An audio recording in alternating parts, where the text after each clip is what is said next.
पहुंचीचे कटक जिला महांगा ब्लॉक अंतर्गत भद्रेश्वर पंचायतर गोविंदपुर ग्रामर माँ भगवती पीठरे माँ का करुणा अपार। एठी 3 दिन है जो गीता यज्ञ होता तार आज पुण्यावती दिन। एठी बहुत हजार हजार भक्त भी भीड़ अच्छा। भद्रेश्वर पंचायत बाहर भक्त मैंने आसी था गीता यज्ञ पाखक आज हूँ तार पुण्यावती। आम पाखे अच्छा गीता यज्ञ जो पूजक पचारि बुझा जे गीता यज्ञ विषय कौन कहते। नमस्कार, मो ना ओडिशा चैनल को स्वागत करुच्ची।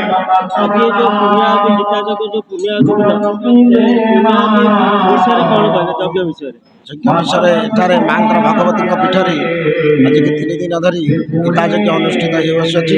प्रति वर्ष ये यज्ञ अनुष्ठान कराए। यज्ञर प्रति तृतीय दिवस पूर्णाहुति दिवस क्षेत्र कल्याण ग्रामवासी तथा क्षेत्र कल्याण गीता यज्ञ प्रति संवत्सर आज 15 वर्ष भाव इधर अनुष्ठित हो। केते वर्ष पहले 15 वर्ष होगा एठारे गीता यज्ञ अनुष्ठित होती।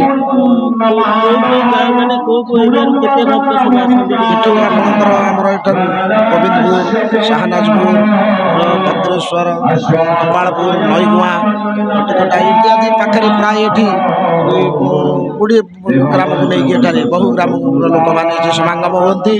माँ पीठर पूर्णाहुति समय आज बहु लोकों आनंद बजार व्यवस्था रखा जाए। प्रसाद व्यवस्था रही समस्त आसी पूर्णाहुतिर दर्शन माँ दर्शन तथा यज्ञ नारायण पूर्ण दर्शन कर प्रसाद ग्रहण जाती।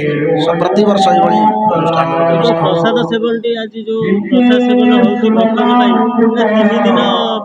हुए ना आज 3 दिन धरी प्रत्येक सबुदिन हुए। कि स्थानीय जो मैंने पाख कलश यात्री तथा अन्य मैंने उद्योक्ता वर्गा सब लोक मैंने उद्योक्त जो मैंने अनुष्ठान को साहयकारी अनुष्ठान कर्मकर्ता एमाने ब्राह्मण माने प्रसाद व्यवस्था जी भी आसिले आगंतुक से प्रसाद पाती। आज विशेष कर प्रसाद व्यवस्था कराई। आनंद बजार जो मैंने भक्त मैंने बाहर सब आसती दर्शनार्थी मैंने समस्त प्रसाद व्यवस्था ये करा। आम पाखे अच्छा गोविंदपुर ग्रामर ग्रामवासी जे माँ को विषय पचार भगवती माँ करुणा अपार माने माँ को विषय तो कहीं किसी कहींपारे आम पचारि बुझा माँ जो अनुभूति अच्छी से माँ को विषय आम पचारि बुझा आम पाखे अच्छा गोविंदपुर ग्रामर ग्रामवासी। नमस्कार, मो ना ओडिशा न्यूज को स्वागत करुच्ची। मो ना हूँ पवित्र मोहन प्रधान, यही गोविंदपुर ग्रामवासी। माँ भगवती माँ जो अनुभूति अच्छी से अनुभूति विषय आप किसी भगवती माँ गोविंदपुर जब सृष्टि है सेबे ठारू भगवती आविर्भाव होती ये माँ एते प्रख्यात जे कि समस्त डाक को शुणती जे जहाँ मनासी था पूरण होता है। खाली गोविंदपुर ये ग्राम देवती नुहंती ये आखपाख प्राय 50-60 खंडी मौजार ये ठाकुराणी हिसाब से परिगणित। बहु नईगुआ, गोपालपुर, मंगलपुर, कुर्जंगा, सबलकोणा, सबलंग, चांदल लोक एपटू महांगार लोक भी यही भगवती पीठ को आसी था। निश्चित मनस्कामना पूर्ण होता है एवं से बारंबार एठाक आसती। एटी गोटे एंडामेंट भी अच्छी भगवती बहु पुरातन एंडामेंट एवं ता सहित यही भगवती पीठरे बहु पर्वपर्वाणी पालन करा जाए। दुर्गा पूजा, रामनवमी, दांड जात्रा एवं ता सहित आज की 15 वर्ष है गीता महायज्ञ पालित हो आसुची। गीता महायज्ञ हजार हजार श्रद्धालु भक्त एकत्रित होता मनोवांछा पूर्ण होता है। आमर यही यज्ञ खाद्यपेय अन्न छत्र दि जाए।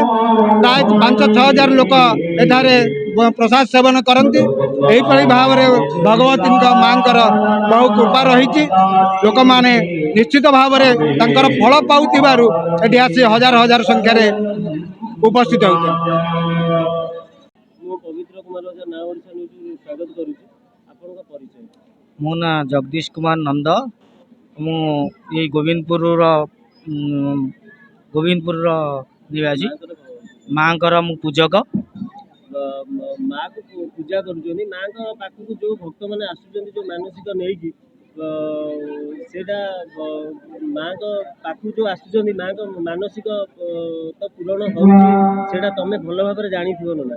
ସେ ବିଷୟରେ କଣ କହିବେ? ମାଙ୍କ ପାଖକୁ ଯୋଉମାନେ ଆସୁଛନ୍ତି ଭକ୍ତ ସେ ବିଷୟରେ କଣ କହିବେ? ମାଙ୍କ ପାଖକୁ ଯିଏ ମାନସିକ କରିକି ଆସନ୍ତି, ମାନସିକ କରନ୍ତି, ତାଙ୍କର ମନୋବାଞ୍ଛା ପୂରଣ ହୁଏ ଏବଂ ବହୁ ସଂଖ୍ୟାରେ ମଧ୍ୟ ଏଇ ମାନସିକଧାରୀ ଆସି ଏଇ ଗୀତା ଯଜ୍ଞରେ ଭାଗ ନିଅନ୍ତି। ଆଉ ଆମର ଏଇ ଗୀତା ଯଜ୍ଞ ପ୍ରଥମ ଦିନ ଗୀତା ଯଜ୍ଞର ପୂର୍ବ ଦିନ ଅଙ୍କୁରାର୍ପଣ କରାଯାଏ। ତାପରେ ପରଦିନ କଳସ ଯାତ୍ରା, ଆଉ କଳସ ଯାତ୍ରା ପରେ ସୂର୍ଯ୍ୟ ପୂଜା, ଗୋ ପୂଜା ଆଉ ଏସବୁ କରାଯାଏ। ଅଗ୍ନି ସ୍ଥାପନ ଦ୍ୱିତୀୟ ଦିନରେ ମଧ୍ୟ ସେଇ ସୂର୍ଯ୍ୟ ପୂଜା, ଗୋ ପୂଜା ଆଉ ଗୀତାରେ ଆହୁତି କରାଯାଏ, ପୂର୍ଣ୍ଣାହୁତି ହୋଇଥାଏ।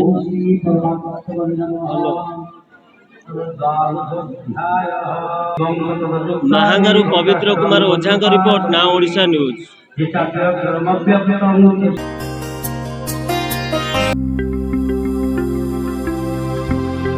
ଲାଟେଷ୍ଟ ନ୍ୟୁଜ୍ ଅପଡେଟ୍ ପାଇଁ www.nowodisha.com କୁ ଲଗ୍ଇନ୍ କରନ୍ତୁ।